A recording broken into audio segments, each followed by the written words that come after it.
Assalamualaikum warahmatullahi wabarakatuh.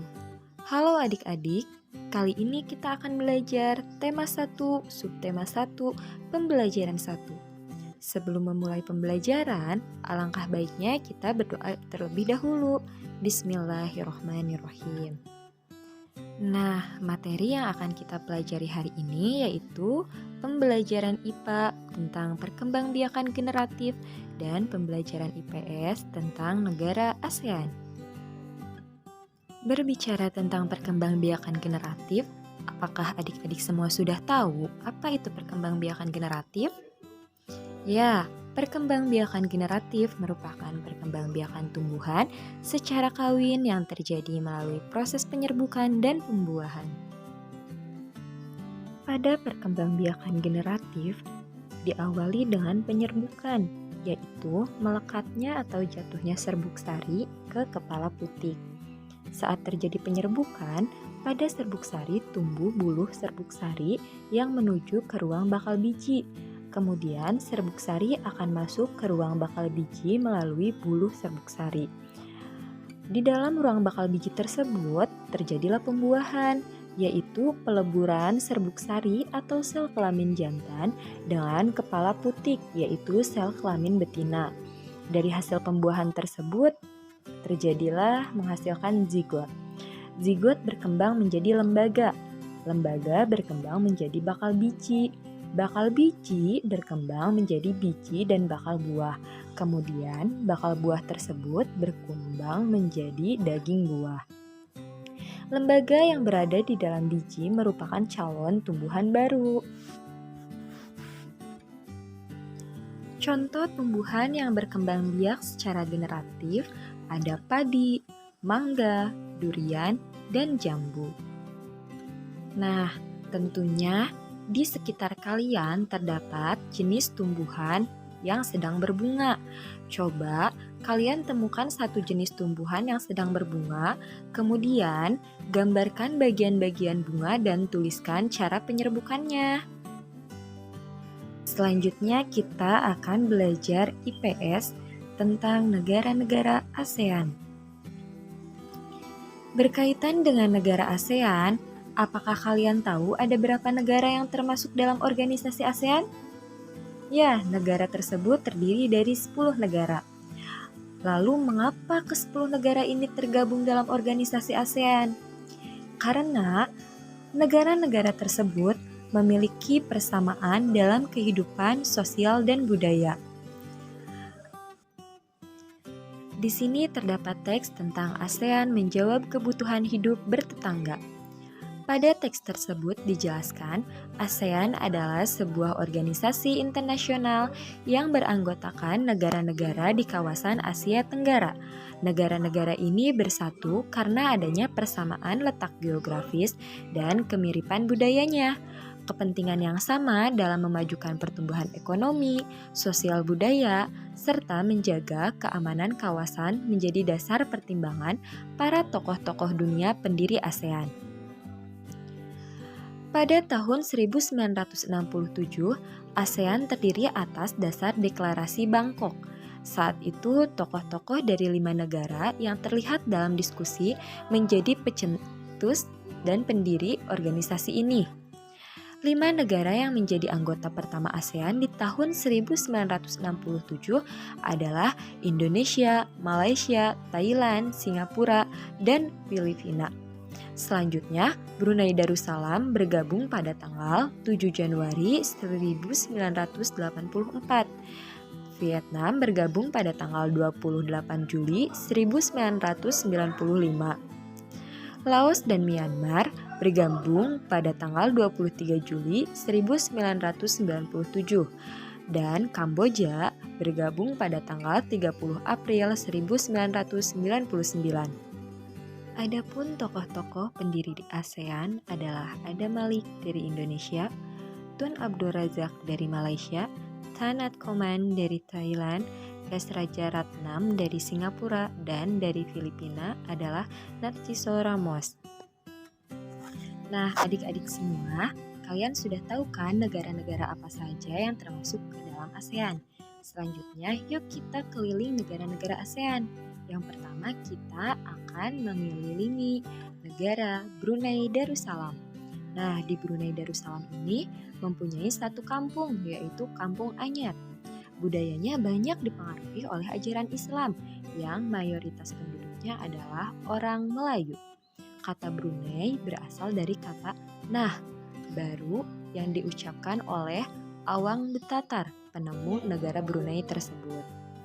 Sedangkan kata Darussalam berarti tempat yang damai atau rumah keamanan. Selanjutnya kita menuju ke negara Malaysia.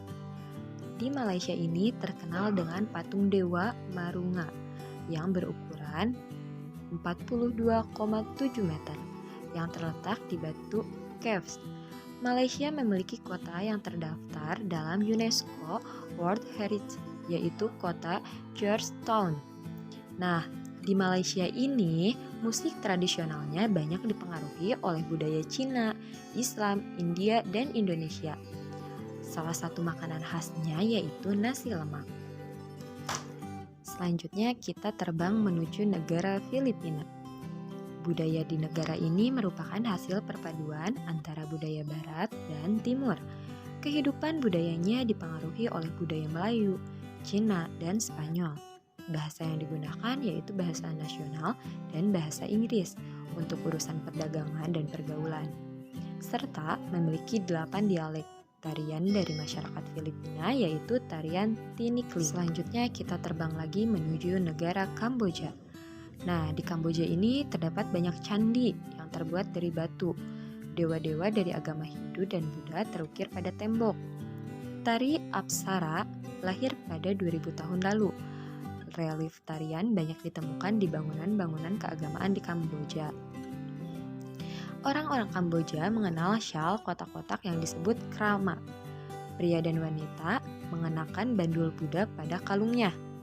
Tujuannya adalah untuk menjaga dari roh jahat dan membawa keberuntungan. Makanan yang terkenal adalah cha yang berarti tumisan. Sekarang kita terbang menuju Myanmar. Myanmar disebut juga sebagai negara 1000 pagoda karena sangat mudah ditemukan kuil-kuil suci Buddha. Mayoritas penduduk Myanmar adalah keturunan Tibet. Bahasa yang digunakan bahasa Burma. Pakaian tradisionalnya disebut longyi, mirip sarung Indonesia. Namun kain ini membelit bagian tubuh mereka mulai dari perut hingga betis. Yang terbuat dari bahan katun bukan saja dikenakan pria dewasa, namun juga anak-anak dan wanita. Beralih ke negara Vietnam. Di negara Vietnam ini terdapat permainan tradisional anak, yaitu menangkap jangkrik dengan mata tertutup. Permainan ini seperti anak berada di tengah lingkaran yang matanya ditutup, kemudian menangkap salah satu temannya dan menebak namanya. Nah, baju khasnya disebut dengan Ao Dai. Orang Vietnam gemar duduk di dingklik, yaitu kursi yang sangat pendek.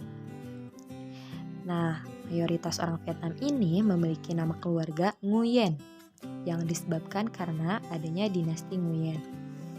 Dari negara Vietnam kita menuju ke Laos. Laos ini berasal dari nama penemunya yaitu Ai Lao. Orang Laos terkenal dengan kesabaran dan kesederhanaannya.